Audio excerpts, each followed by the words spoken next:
इसी तरीके से एक तारीख को साइकिल का बटन दबा करके दिखा देना। धन्यवाद।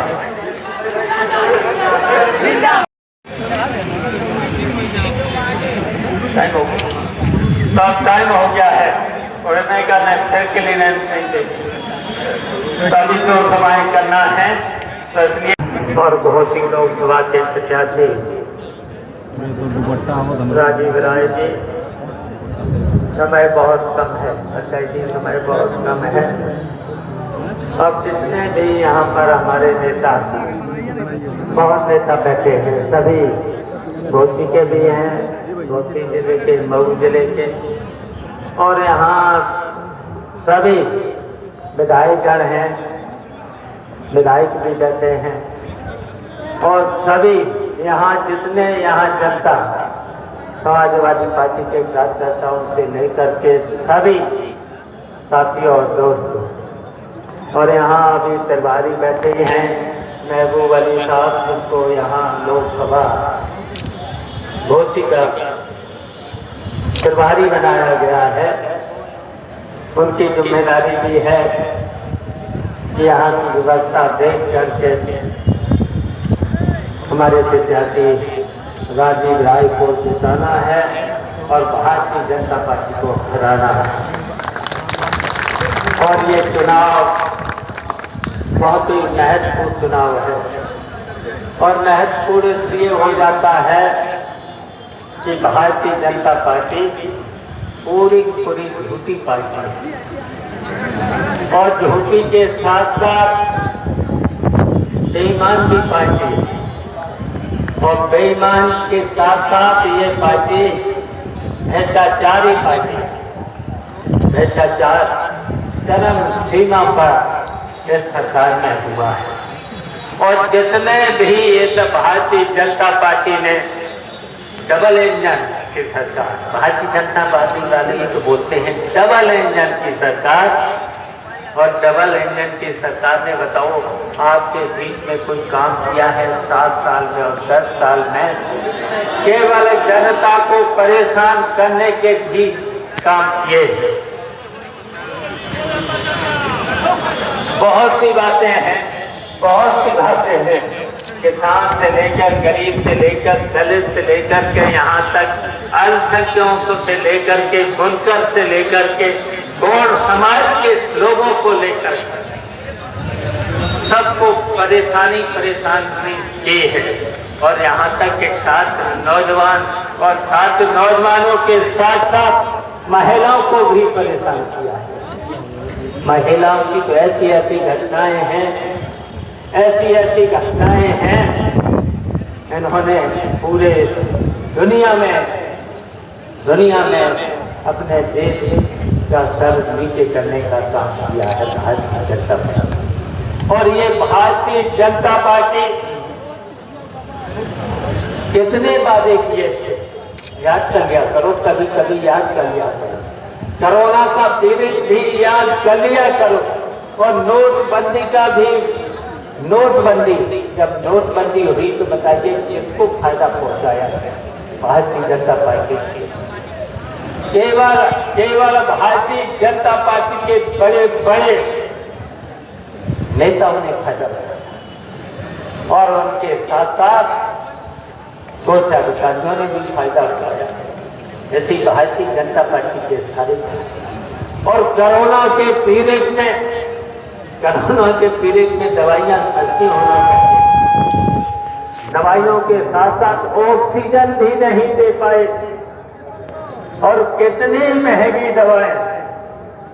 और बताइए जब राजीव राय कोरोना पीड़ित में, बताइए कितने लोगों की मदद कर रहे थे, कितने लोगों की मदद कर रहे थे। और इन्होंने तो मलेशिया से लेकर के, कोरोना के काल से लेकर कोरोना काल में मेडिकल स्टोरों से लोगों को दवा दिलाकर मुफ्त इलाज कराने का काम किया। कितनी संस्थाओं ने, कितने इस देश के लोगों ने, लेकिन भारतीय जनता पार्टी के लोगों ने कोरोना के टाइम पर भी, बताइए, वैक्सीनेशन जब कराया तो कितने की घूस ली पता है? वैक्सीनेशन बता रहे जबकि 80 लाख लोगों के बताइए वैक्सीनेशन लगाया और उसमें से 300 करोड़ रुपए उस कंपनी से भी मिले। इसलिए मैंने कहा ये बेईमान सरकार है, भ्रष्ट सरकार है। और यहीं तक नहीं बताइए पूंजीपतियों से मिलकर इनके कुछ मित्र हैं पूंजीपतियों को, केवल उन्हीं को और जितनी भी देश की संपत्तियां थी जो मुनाफे में थी, देश की संपत्तियां उनका निजीकरण करके उन्हीं अपने मित्र पूंजीपतियों को दे रहा था और उसमें से भी कमीशन लिया और ऐसी तरीके से इन्होंने आपने देखा है इलेक्ट्रॉनिक वोट के नाम पर, चंदा के नाम पर कुछ ही अपने पूंजीपतियों के कर्जे 16 लाख करोड़ रुपया उन्होंने अपने पूंजीपतियों के माफ कर दिए। बताइए इतने में तो पूरे उत्तर प्रदेश के किसानों का कर्जा माफ किया जा सकता था। जो गरीबी रेखा से नीचे लोग हैं, दलित से लेकर के उनके कर्जे माफ किए जा सकते थे, लेकिन उन्होंने पूंजीपतियों के कर्जे माफ किए और उसमें से 10,000 करोड़ रुपया उन्होंने रिश्वत के लिए कमीशन लिया। इतनी बेईमान ये पार्टी है। तो इसलिए हम कहना चाहते हैं इन्होंने जो वादे किए थे 10 साल पहले, जो वादे किए थे 7 साल पहले वादे किए थे, बताओ कितने वादे किए थे? इन्होंने कहा था किसानों की आय हम दोगुनी कर देंगे। बताओ दोगुनी हुई? कितनी महंगाई, बताओ कितनी महंगाई। और महंगाई के साथ साथ जब दिल्ली के दरवाजे पर किसानों ने जब धरना दिया तब वो 3 काले कानून चुनाव था, विधायकों का चुनाव था 22 में, तो इतना झूठ बोले वो कानून वापस ले। हम किसानों को धन्यवाद देते हैं, बधाई देते हैं। उन्होंने लगातार दिल्ली में 2 साल धरना दिया और उसमें 700 किसान मारे के भी गए। इस बेईमान सरकार ने बताइए 700 किसान जब आंदोलन कर रहे थे, बताओ किसी को भी आज किसी के परिवार को आर्थिक मदद नहीं करी। और एमएसपी का वादा किया था, अभी तक एमएसपी नहीं दी। बताओ किसानों की आय कैसे कम हो गई।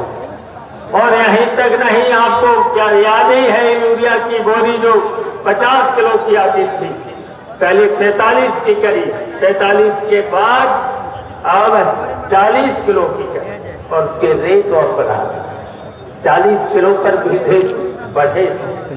तो बताओ किसानों की आय बढ़ी, किसानों की आय। और आज भी ये सब्सिडी के नाम पर किसानों को जो अभी कहते हैं कि मैं सब्सिडी दे रहे हैं, और सब्सिडी के नाम पर कई ऐसे किसानों के लिए हैं।